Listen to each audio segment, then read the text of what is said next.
Mapagpalang gabi po sa inyong lahat mga ka-midnight. Maraming salamat po sa mga naririto at dumalo sa ating premiere. Panibagong episode po tayo sa ating paboritong aswang serye.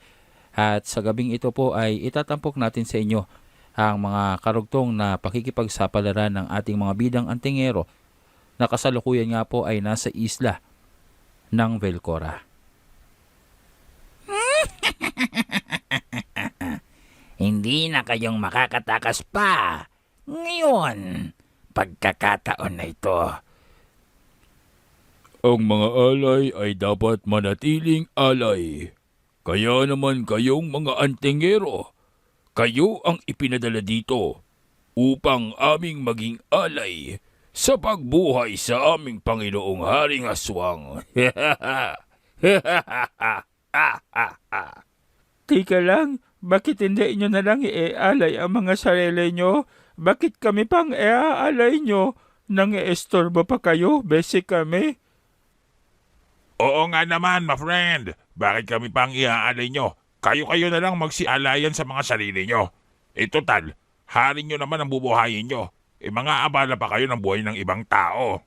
Oo nga, hindi yung palagi na lang ang biktima kaming mga antingero at mga albularyo.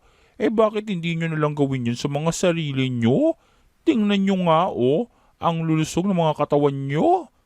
Ang dami-dami nyo pa. Bakit hindi nyo na lang bawasan ang bilang nyo? Ialay nyo, total karangalan naman yon, di ba? Tila yata hindi niyong madadaan sa biro-biro ang mga ito. Masyado silang seryoso sa kanilang ibig na mangyari. Tingnan niyo ang kanilang mga kagamitang sumpit. Tila yata naglalaman ito ng mga gamot na maaaring magpahina sa inyo, sa atin. Kaya tiyakin niyo, huwag na huwag kayong magpapatama dito. Dahil katapusan natin kapag nahulog tayo sa bitag nila. Makikita ang ilan sa mga miyembro ng tribo ng mga aswang na may hawak-hawak na halos 1 metro ng haba at may kalakihang mga uri ng kawayan. Makikita din ang mga hawak nilang tila bang mga patalim o talim na gawa rin sa kawayan na para bang ibinabala dito. Ito ang tinutukoy na sumpit nitong si Sir Ed.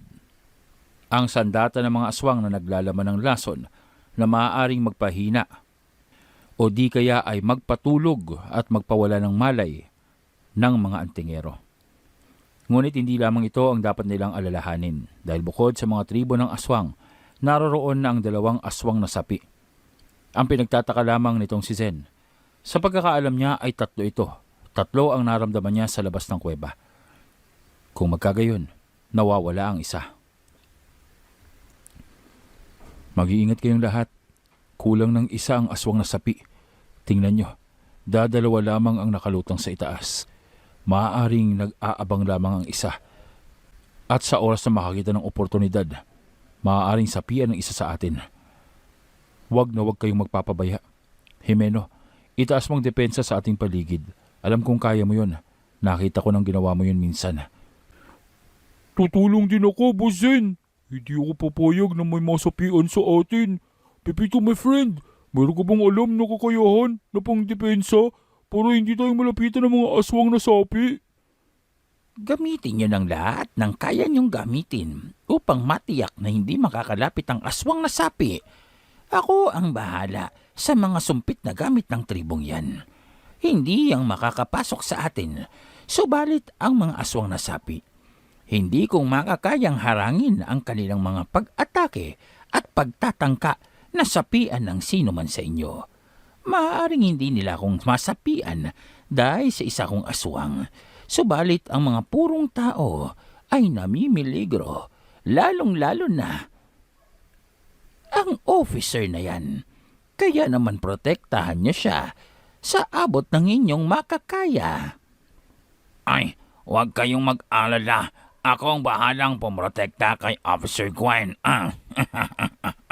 Sabi ko naman sa iyo, officer, hindi na dapat tayong sumama pa din eh. Hindi ba kayong dalawang nagpumilit na sumama tayo dito? Tapos ngayon ako ang sisisihin nyo.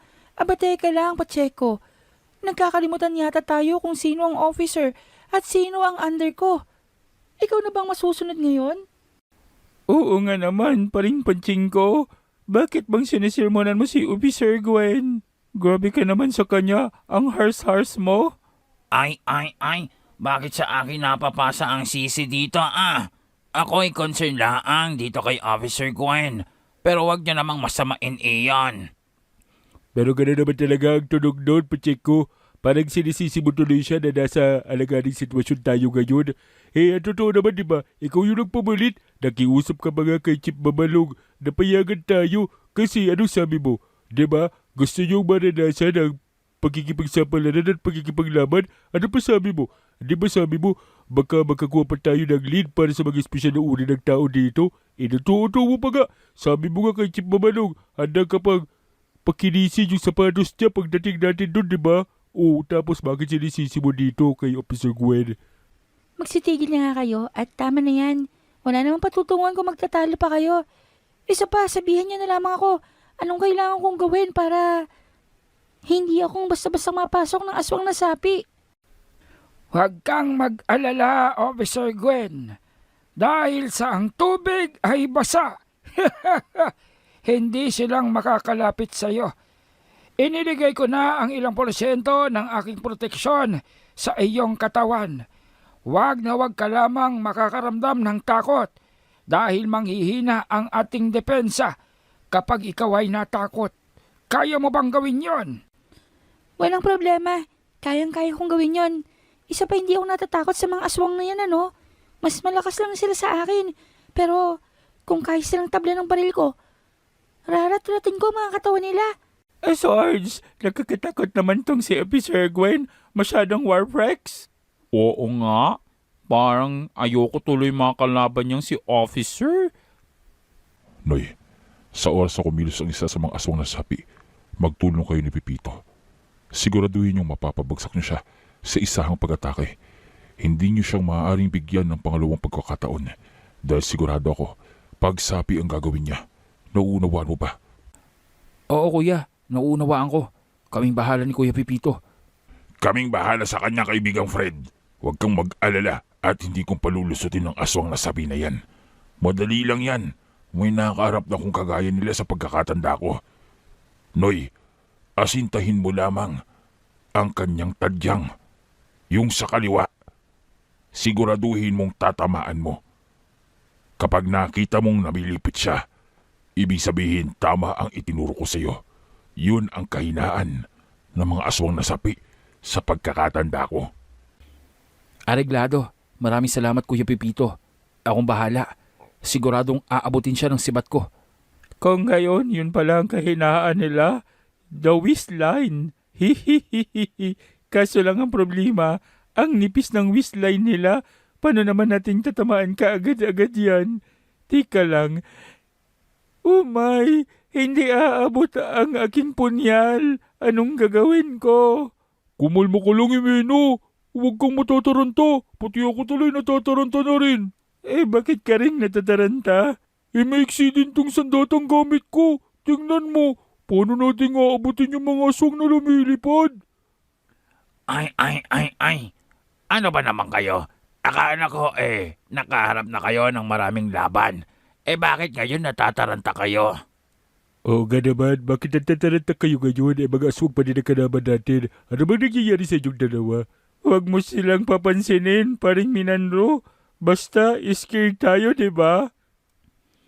Ay, bakit may pagkindat-kindat pa kayong nalalaman diyan? Oo nga, Jimeno. Takot na tayo. Hindi na natin alam ang gagawin. Paano natin kakalabanin ang aswang na sumasapi? Timor, tulungan mo kami. Ay nako, bahala kayo dyan. Dito ako nakatoka sa mga tribo ng aswang na isda.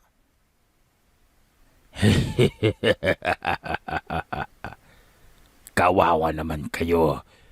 Mga punya lamang ang tinataglay nyo. Paano nyo kaming maaabot niyan? Sasugod-sugod kayo dito. Hindi man kayong nakahanda. Oh my, nagsalita na yung aswang na sabi. Nagtatagalog pala siya, paring Minanro. Oo nga. Anong gagawin natin, paring Imeno? Nakakatakot naman yan. Ang pangit-pangit niyo pa. At saka tingnan mo. Parang lumalabas yung mga ribs niya sa katawan. Oo nga, para siyang gitarista. Tanda, anong gagawin natin? Mukhang kaagaw pa natin dito ang mga aswang na sapi na yan. Bakit kaya hindi nating pabagsakin muna ang dalawang yan nang masolo natin ang mga antingero? Sapat ang ating mga dalang sandata upang pabagsakin ang mga aswang na sapi kapag nagkataon sa atin ang lahat ng antingerong ito. Ano, sabihin mo lang ang hudyat mo at gagawin na namin. Hindi nang masamang ideya yan. Sigurado naman ako. Kakainin ng mga aswang na sapi na yan ang mga antingerong ito kung papabayaan natin. Tama. Humanda kayo sa aking paghudyat. Asintahin nyo ang aswang na sapi. Areglado, kami ang bahala. Hindi magmimintis ang mga sumpit ko. At siguradong tatamaan ang mga aswang na sapi na yan. Tiyakin niyo lamang, tanda, na walang makakalusot sino man sa mga antingero. Sa atin silang lahat. Hindi mo nang kailangan pang sabihin yan dahil wala talaga sa kanilang makakaligtas sa aking kakayahan.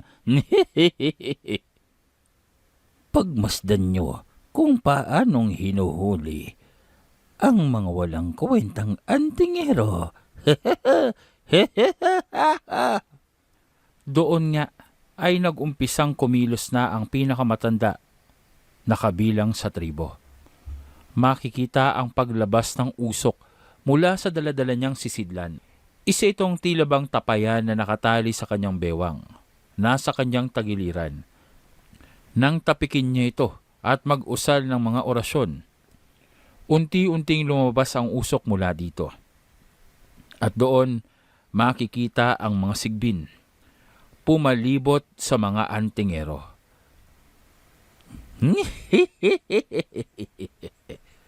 Pagmasdan nyo ang aking mga alaga, ang mga sigbin na aking pinalakas at aking kinalinga.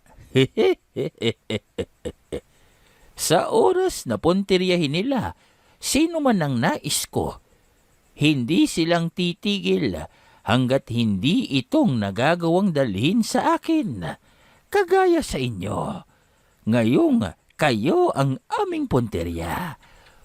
Oras na kumilos kayo, aatakihin kayo ng aking mga sigbin. Napakalupit mo talaga, tanda. Hindi kong akalain na gagamitin mo kaagad ang mga sigbin mo. Ngayon, wala nang lusot ang sino man sa mga antingero na yan. Subalit anong balak mo sa mga kasamahan nila na naroroong naiwan sa aplaya? Huwag kayong mag-alala. Walang silbi ang mga iyon.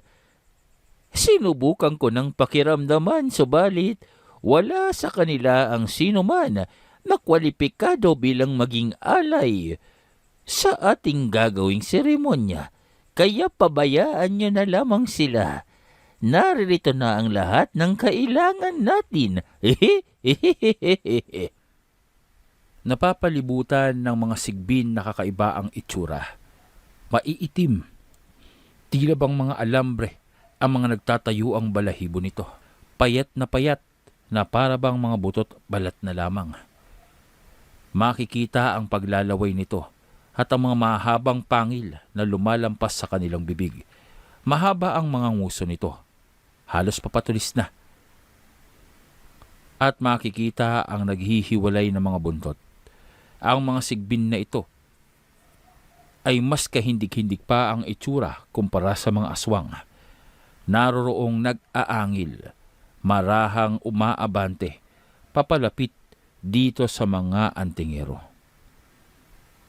Para sa mga nasa tribo, tagumpay na nila ang nakikita nila. Para sa kanila, wala nang problema pa. Makukuha na nila ang mga pang-alay nilang antingero upang magawang patulugin ang mga lamakrum na kailangan nilang makuhanan ng pusong buhay. Subalit, mula sa kawalan, marahang lumitaw ang hukbo ng mga aswang na espiritual mula dito kay Zen. Makikita sa itaas ang puting general na marahang bumababa patungo sa kaliwang banda nitong si Zen. Kasunod nito ay ang paglitaw mula sa likuran ni Zen ng babaeng Fenrir. Naroroong nakayakap sa balikat ng binata at humahalik sa pisngi nito, sabay ng pagtitig ng dalawang gabay sa tribo ng mga aswang.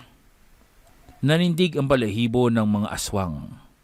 Hindi nilang alam kung bakit, pero batid nila kamatayan ng nakatitig sa kanilang pabalik. Tanda! Ano yan? Anong nangyayari? Ang dami yata ng hukbong kasama niya. Saan nanggaling yan? Tanda! Umalis na tayo dito. Hindi biro ang nakikita ko. Tingnan mo ang mga itsura ng mga nilalang na yan. Mga aswang yan! Alam ko, nakikita ko. Pero paano? Paanong may mga kakampisang aswang na ganyang kalalakas? Hindi, ilusyon lamang yan. Huwag kayong padadala. Niloloko lamang tayo ng mga antingero. Imposibleng ganyan kadami ang hukbong kasama nila nang hindi man lamang nating nakikita at nararamdaman at bigla na lamang lilitaw. Napakalalakas ang loob nyo na pagbantaan kami at gawin pa kaming mga alay. Napakakampante nyo naman sa kapangyarihan nyo para ipagpalagay na tapos na ang labang ito at talo na kami. At nakakahiya naman sa inyo. Parang wala na kayong balak pang bigyan kami ng pagkakataon para lumaban sa inyo. Nakakatakot pala ang tribo nyo. Walang pakundangan. Walang awa. Walang mga puso. Tamang mga kasamahan ko. Bakit hindi nyo ialay yung mga sarili nyo? Bakit hindi nyo patayin ng mga kasamahan nyo para buhayin ang hari ng aswang na tinutukoy nyo? Hindi yung kami pa ang gagawin yung sakripisyo. Dahil kung ipipilit yung gusto nyo, alam nyo naman siguro kung ano ang pwede kong gawin. Handa akong ubusin ang tribo nyo. Mati ko lamang kaligtasan ng mga kasamahan ko. Ngayon, kung gusto nyo sumugod, umpisahan nyo. Tatapusin namin.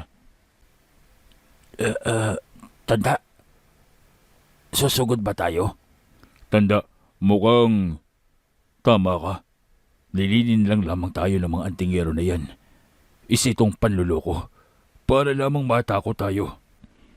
Para lamang mabaliktad ang sitwasyon at hindi na sila mapahamak. Sinasabi ko sa iyo, Tanda, kailangan natin silang sugurin. Sigurado ko, panlilin lang at ilusyon lamang ang lahat ng ito. Tama ka, saang nagmula ang mga aswang na yan? Isa pa, Tanda, kailangan nating buhayin ang haring aswang. At sabi mo nga, tanging ito ang kaparaanan upang mangyari yun. Kaunti na lamang, iilang puso na lamang ng lamakrom at mangyayari na ang dapat mangyari. Hehehe, tama ka. Hoy, ikaw antingero. Mahusay ang pananalita mo. Kamunti ka na akong maniwala. Akala ko talaga, katapusan na namin. Hindi kaming mahuhulog sa panlilin lang na ginagawa mo.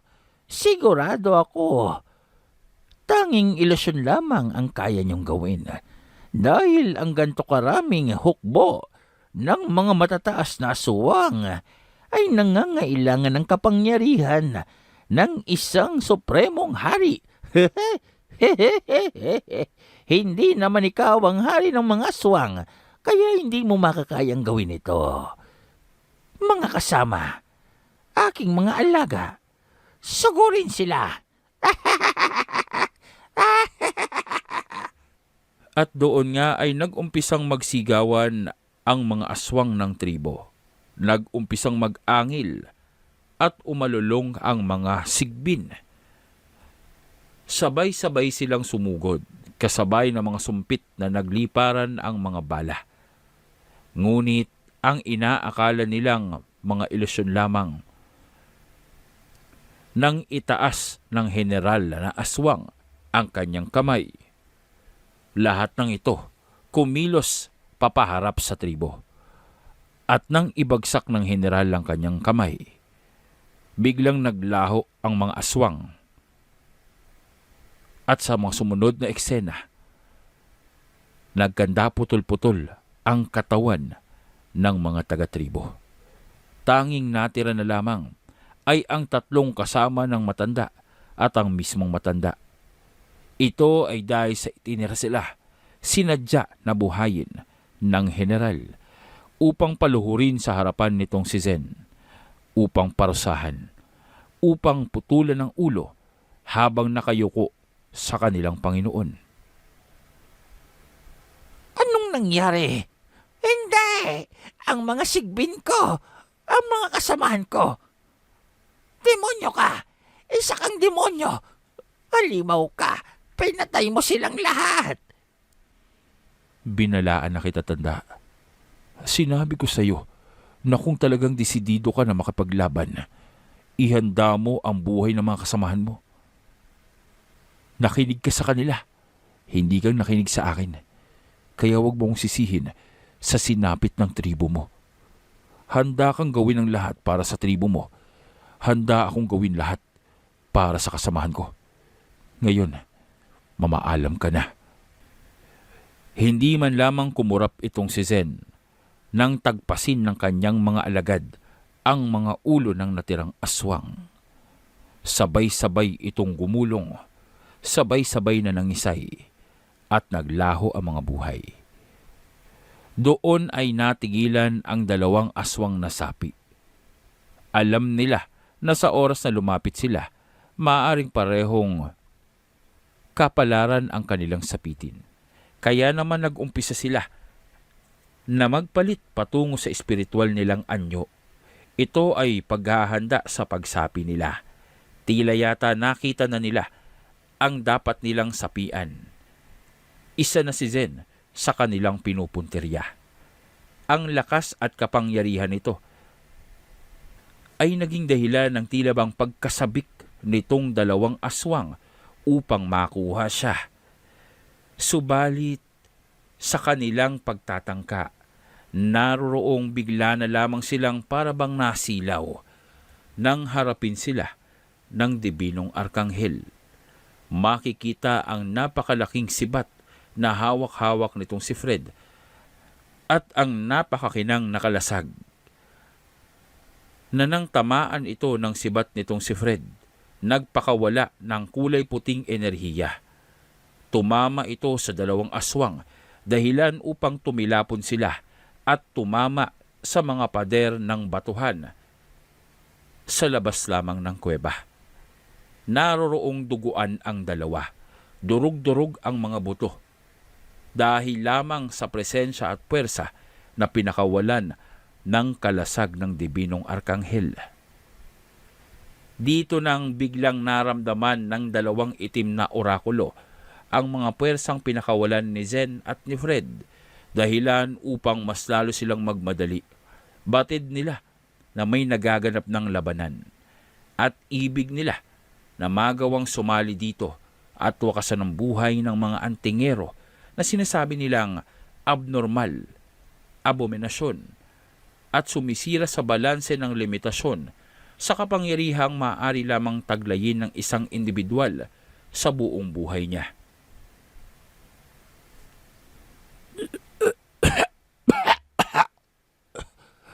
Mga halimaw ang mga yan. Kahit ang espiritual nating anyo, mukhang hindi uubra sa kanila. Bisit, napakalakas ng arkanghel na yan. Napakataas ng uri ng dibinong enerhiya niya. At talagang nagtatangka kayong sapian kami. Palagay nyo ba hahayaan lamang namin yun? Sa palagay nyo ba, papayagan kung may masaktan sa amin? Nakakalimot yata kayo. Hindi lang kayong may kapangyarihan dito. At hindi lang kayo ang handang gawin ng lahat para sa mga kagustuhan nyo. Hindi ako magdadalawang isip na tapusin kayo, ngunit bibigyan ko kayo ng pangalawang pagkakataon. Lisanin nyo ang islang ito. Umalis kayo sa paningin ko at baka mabuhay pa kayo. Ngunit kung itutuloy nyo ang mga balak nyo, sinasabi ko sa inyo, tatapusin ko kayo ora mismo. Galit na pagbabanta nitong si Fred dahil nga sa akma na sanang sasapi ang mga ito sa kanyang mga kasamahan. Ngunit para bang may inaantay pa ang dalawa. Ito ay ang ikatlo nilang kasamahan na naroroong gumagawa ng paraan upang makalapit sa mga antingero. Kaya nga lang, Huli ka, Balbon! What's up, Mother Palace? Did you miss me? Akala niyo wala ako, ano? Ano sa pakiramdam ang hindi niyo marinig ang boses ko sa buong kwento? Oh, saan kang pupunta, aswang? Nagbabala ka pang sumapi, ha? My here. I'm here. Ako si Kulas. Master Kulas. Hindi kang makakalusot over my dead body. Yan ang akala mo. Nasa espiritual na antas ng anyo na ako. Hindi tatalabang... Teka, anong ginagawa mo? Anong nangyayari? Bakit hindi higop ako? Pasensya ka na. Nakaligtaan ko bang sabihin? Lumalaman ng espiritu ang aking sandata. Di ba tandang amoy lupa? Sakto. Wala pang deserts ang aking alaga. Mabuti naman at natsempuhan natin ang aswang na to. Mahusay. Bueno, may dalawa pa akong gustong kainin. Baka naman maaaring tunguhin na natin sila, Kulas. Well. Narinig nyo na ang gurang na senyor. Gusto niyang ubusin ang mga aswang na sapi. Paring Zen, Paring Fred, ipaubayan nyo na sila sa akin. Magpapasikat lang ako. Sigurado ako, namiss ako ng mga pants ko. Na-miss, kanina ka pang nasa gilid, nagmomokmok sa isang solok, para kang emoticon. Akala ko, nilalagnat ka na. Akala ko, nahengkanto ka na. Yun pala, nagpapamiss ka lang pala. Sa Franks. Paano? May mga nagre-reklamo dyan. Ang ingay-ingay ko daw sa kwento. Di na nahimik ako ng kalating oras. Ano sa pakiramdam ng wala ako? Nalungkot kayo, no? Yan ang bagay sa inyo. Huwag kayong mag-alala. You deserve it. Well. What do we have here? Dalawang lantang gulay na aswang na sapi. Nakakala nila, hawak na nila ang mundo sa kanilang mga kamay. Ngayon, kayo ang magiging pagkain. at wala nga nagawa ang dalawang nanghihinang aswang na sapi.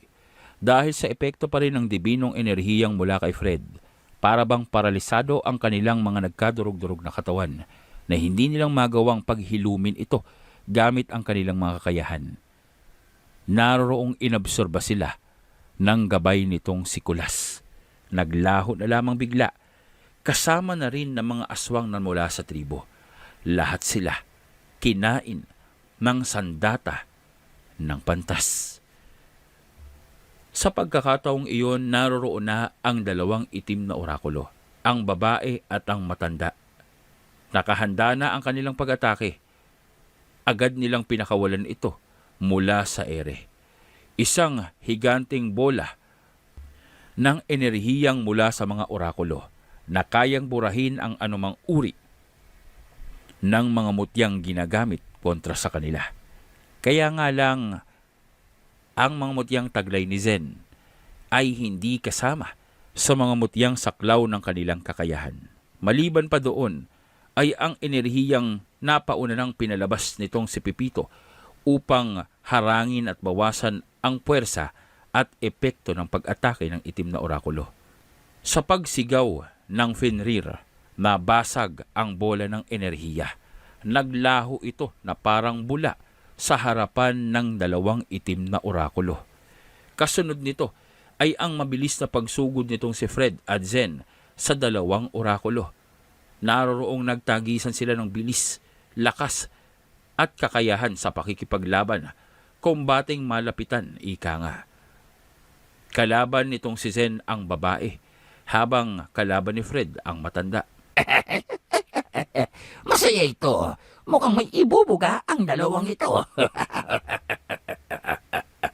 Pasensya ka na, miss. Pumapatol ako sa mga babaeng bastos na kagaya mo, kaya walang personalan. Kailangan kang bumagsak, kagaya ng kasamahan mo. Subukan natin kung hanggang saan ang kaya namang itim na orakulo. Kayo palang tagapagpasya. Kayo ang naglilimita sa lahat ng kakayahan ng mga antingero.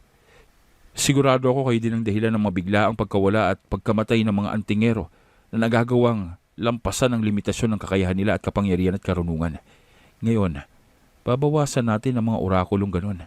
Paladesisyon kayo, pues hahatulan ko kayo ng kamatayan. Wow! Ang lupit ni Paring Zen. Mukhang galit na galit siya ngayon ah. Parang may dalaw si Paring Zen ah. Doon ay makikita na bukod sa dalawang mutya na taglay nitong si Zen, ang kauna-unahang kwintas na itim na taglay niya ay kakikitaan ng tila bang bahagyang pag-ilaw ng kulay pula sa gitna ng batong ito habang nababalot ng napakaitim na aura. Kaugnay nito, ang parehong kulay ng kanyang kwintas ay makikita sa kanyang mga mata. Nagbabagang pulang-pula na tila bang may kumikinang na apoy sa gitna. Doon nagmumula ang itim na orang pinapakawalan nitong si Zen. Dire-diretso ang kanyang pag-atake. Gamit ang kanyang punyal, makikitang napapaatras ang babaeng itim na orakulo. Hindi niyang mapagtanto, hindi niyang maunawaan, at lalong-lalo na, hindi maiproseso ng kanyang isipan kung talaga bang antingero ang kaharap niya. Dahil lahat ng kanyang ginagawang pagsangga, mapasa uri man ito ng astral, ay hindi nagagawang tagalan ang mga pag-atake ng ordinaryong punyal sa paningin niya. Anong nangyayari dito? Nalilito ako. Bakit nagagawa niyang basagin ang aking proteksyon gamit lamang ang kutsilyo na yan? Isa ba talagang antingerong kaharap ko? Mukhang masama ang sitwasyon ni Zen. Tila yata may kakaibang epekto sa kanya. Ang kwintas na suot-suot niya. Nag-iiba ang kanyang presensya. Nag-iiba ang pakiramdam ko. Parang uhaw na uhaw siya sa pagpaslang. Kapag hindi nahinto ito, maaaring makonsumo siya ng tuluyan ng kasamaang nararamdaman ko. Madali kayo. Gumawa kayo ng paraan upang mapigilan siya. Ano bang ibig mong sabihin, Ninang? Anong mangyayari kay Boss Zen? Nasa panganib ba siya? Mamamatay ba siya? Di iyon ang ibig niyang sabihin, Menandro. Bagkos, kapag nagpatuloy yan, maaaring balutin ng kasamaan si Zen at maaaring magkaroon tayo ng problema. Hindi lamang ang orakulo ang maaaring patayin niya. Kapag nagkataon na hindi niya itong nakontrol, baka pati tayo. At ang buong isla ay mawasak. At ang masama pa, baka lahat ng mga taong nasa karatig na lugar ay madamay. Huwag kayong mag-alala. Hindi yung mangyayari. Hindi hahayaan ni Zen na makonsumo siya ng tuluyan ng kasamaan. Kaya magtiwala kayo. Alam niya ang ginagawa niya. Batid niya ang nagaganap. Manatili kayo at magmasid. Sigurado ka ba sa mga sinabi mo, Valentina? Mukhang hindi nakakayanin ni Zen. Tingnan mo mga ugat sa mukha niya. Kumalma ka lang, Officer Gwen. Alam ni Valentina ang sinasabi niya at naniniwala ako na kaya nga magtagumpay ni Zen. Hindi siyang tuluyang makokontrol ng kanyang kapangyarihang itim. Kaya naman magtiwala ka. Yun lamang ang magagawa mo sa ngayon. Tama sila, Detective, at saka si Valentina. Pagkatiwalaan mo lang kaya si Paring Zen. Ano ka ba? Para kang others. Akala ko ba kababata mo si Paring Zen? Parang mas ikaw pa yung hindi mong kilala yung kaibigan mo ah. Ay nako. Ay. Tama itong mga dalaga, officer. Tsaka isa pa, Kahit tangkain natin na pigilan niyang si Zen, mukhang hindi siyang magpapapigil. Tingnan mo. Desidido siyang tapusin ang orakulo. Ang titigas ng mukha nyo. Ang kukunat nyo.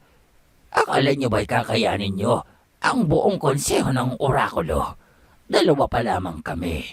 Maaaring natapos nyo ang isa, ngunit hindi dahil doon. Iisipin nyo ng mas malakas kayo sa amin dahil hindi pa tayong nag-uumpisa sa labanan. Sino bang nagsabing nakikipaglaban ako sa iyo? Pinipigilan lamang kita upang makalapit sa kasamahan mo. Wala akong intensyon na kalabanin ka kung hindi mong ilalabas ang tunay mong kakayahan. Isa lamang tatandaan mo. Oras na mamatay ang babaeng kasamahan mo, tiyak akong ikaw lang susunod. Kaya kung mahal mo pang buhay mo, gumawa ka ng paraan. Subukan mo kung makakatakas ka sa amin. Dahil kung hindi, kahit itim na orakulo ka pa, kahit buong konseho mo pa, haharapin namin. Tatapusin namin. Doon ay biglang nagbago ng ekspresyon ng muka itong itim na orakulo. At para bang mula sa pagiging palabiro, mayabang, naging seryoso ito at mabalasik. Sinabi mo bang tatapusin mo kami lahat? Sinabi mo bang kaya mong tapusin ang buong konseho? Isa kang hangal. Isa kang hangal at ignorante. Hindi lahat kaya nyo at hindi lahat nasa ilalim nyo. Oras na para ipamala sa inyo ang kapangyarihan ng mga orakulo. Ang kapangyarihan mo ay walang silbi sa harapan ko. Ang kapangyarihan ng sinumang antingero ay kanselado sa presensya ko. Paano kang lalaban ng walang espiritual na kakayahan? Problemahin mong sarili mo at huwag ako. Isa pa, sino bang may sabing antingero ako? At sino bang may sabi na ang kakayahan ko ay mula sa mga espiritual na karunungan na nagmula sa mga engkanto? Diyan ka nagkakamali dahil hindi basta-basta ang kinakalaban mo. Hayaan mong ako ang magpataw ng paghusga, paghatol at desisyon sa kung ano ang mangyayari sa iyo. Kung sa tingin mo, katatakutan namin ang konseho nyo, mag-isip kang muli. Hindi namin kayong haharapin kung hindi namin kayong tayong tapusin. Sa paghahanda ng itim na orakulo upang tapusin itong si Fred, doon namang nagliwanag ang kalangitan.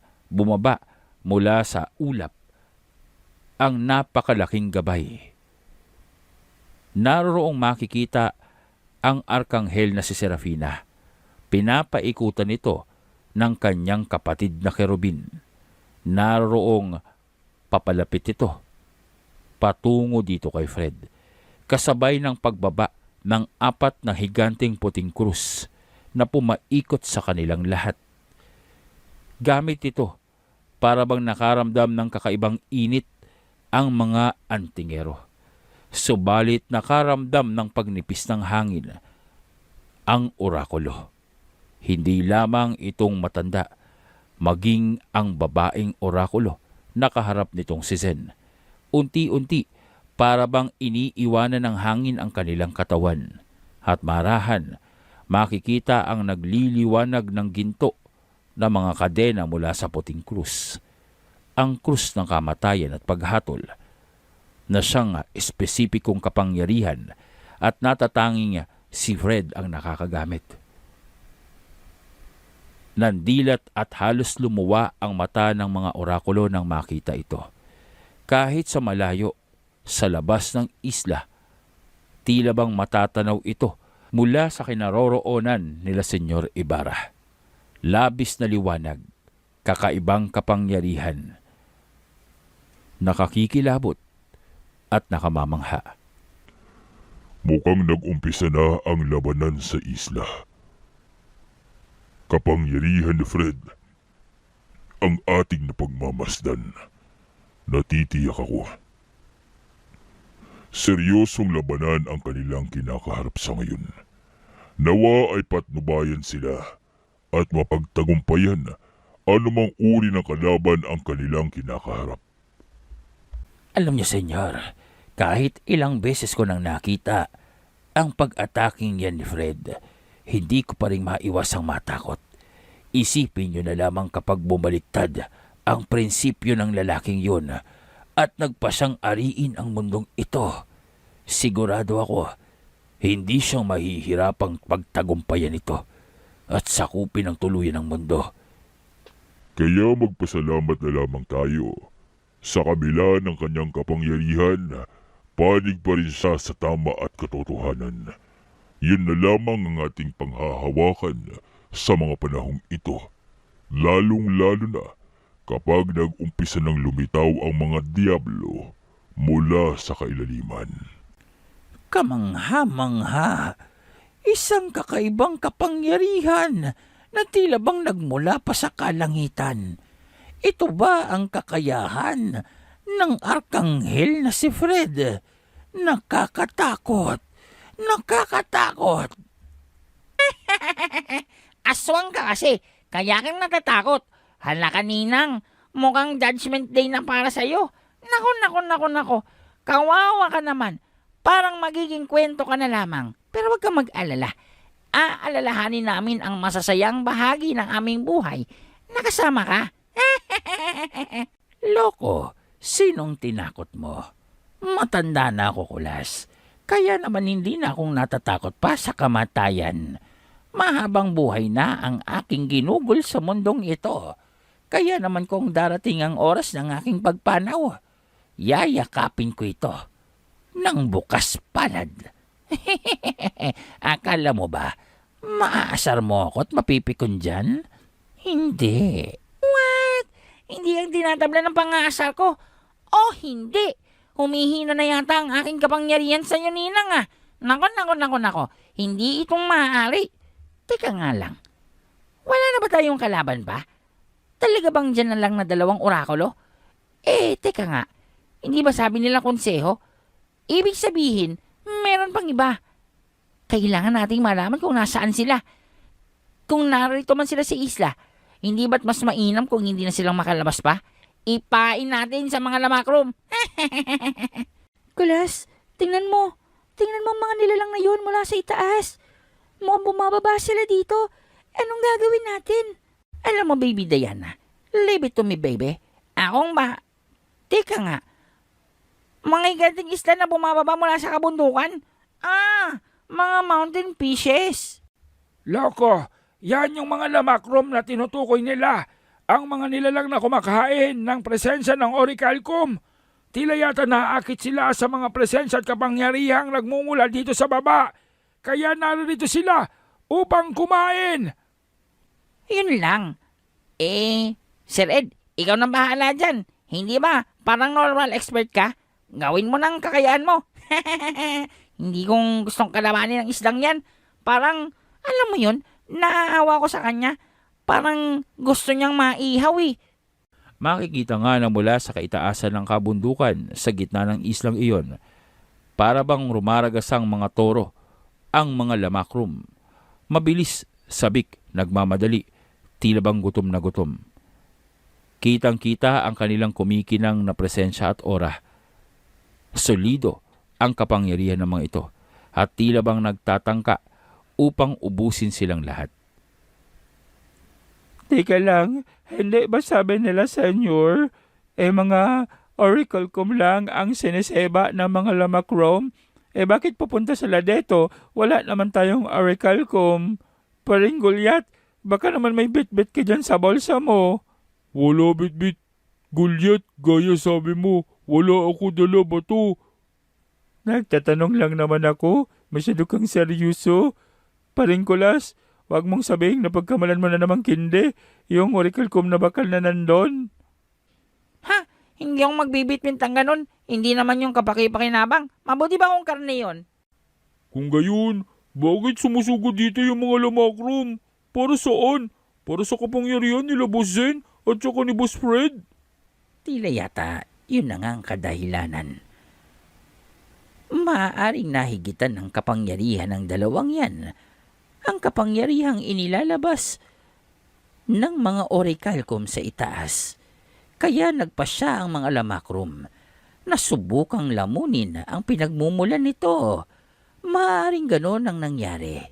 Ang labis na kapangyarihan ay gumugutom sa mga lamakrum. Ang labis na enerhiya na mas mataas kumpara sa kanilang nakasanayang orichalcum ay siguradong bago sa kanilang panlasa. Habang hirap na hirap ang dalawang orakulo, habang naroroon na kumakapit na sa kanila ang mga tanikala ng puting krus, hindi pa rin nagpapaawat itong si Zen. Marahas ang kanyang pag-atake na bawat unday niya ay intensyon ang paslangin ang kanyang babaeng kalaban. Mamatay ka na. Hindi ka nang kailangan pa sa mundong ito. Hindi ang mga kagaya nyo. Hindi kayo ang may karapatan upang manghusga. At hindi kayo ang dapat na humahawak ng kapalaran at buhay ng iba. Ngayon, kung gusto nyong gawin yan at ipagpatuloy, hayaan nyong iparamdam ko sa inyo kung ano ang pakiramdam at takot na madarama nyo kapag hawak na ng iba ang buhay nyo. Hindi siyang isang antingero.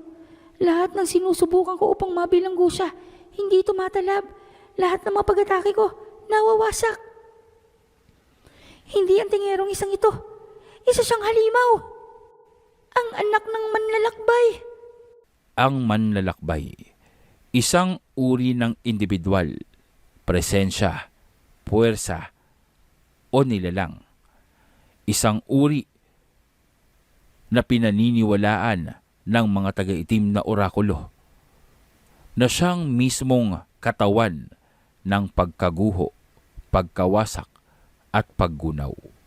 Isang katawagan para sa nilalang na kayang tapusin ang buong mundo sa kanyang kagustuhan. Ang manlalakbay, nilalang na kayang gumala, magpabalik-balik sa hibla ng panahon, mula sa nakaraan, kasalukuyan, at hinaharap. Ang kapangyarihang tumagos sa lahat ng dimensyon, maging nakaselyo man o hindi, at ang kakayahan upang silipin ang hinaharap sa anumang punto ng panahon na naisin niya. Nilalang na kayang pantayan ang lakas ng lahat ng bathala, ngunit hindi isang bathala. Ito ang manlalakbay at nananatiling misteryo para sa lahat na nag-aaral tungkol sa kanya, kung talaga bang may mga umiiral na anak nito. Itutuloy. Mga giliw kong ka-midnight, maraming salamat sa maikling panahon na iginugol niyo po kasama kami, kasama ang buong Midnight DJ family. Sana po ay nagustuhan nyo ang kabanata natin sa gabing ito. Sana rin po napakinggan nyo ang ating mga eksplanasyon at pag-aanunsyo sa mga nagdaan nating videos at kwento. Maraming salamat po sa mga hindi bumibitaw at nagpapatuloy na sumusuporta sa bawat video at storya na inilalapag natin. Ano na nga ba ang mangyayari ngayong kinumpirma na ng babaeng itim na orakulo na si Zen ay isa sa mga anak ng manlalakbay? Malalaman at maihahayag pa kaya sa atin ang iba pang detalye tungkol sa manlalakbay na ito at bakit tila yata tinuturing siya bilang kilabot, simbolo, tagapaghatid ng pagkatapos o katapusan ng mundo. Yan po ay malalaman natin, kasama na rin ang pagtatapos ng pakikipaglaban ni Zen sa mga itim na orakulo sa ating susunod na kabanata. Kaya naman po manatili kayong nakatutok at panatilihin po ang pag-share ng ating mga video. Ipagdasal po natin ang channel ng Midnight DJ Tagalog Horror Story at ng Ang Bantay na sana pagbigyan ng pagkakataon, pagbigyan ng ating may likha na muling makabalik po sa kasiglahan nito at pagkita. Sa ngayon po, manghawak po kayo. Panghawakan niyo po ang aking pangako na ipagpapatuloy po natin ang ating nasimulang serye, Whatever It Takes, saan man tayong makarating. Sama-sama nating tuklasin samahan sa paglalakbay. Ang puwersa ng mga antingero sa alyas itim na hunyango, ang pinakamapaninlang na antingero. Ito pong muli ang inyong Midnight DJ.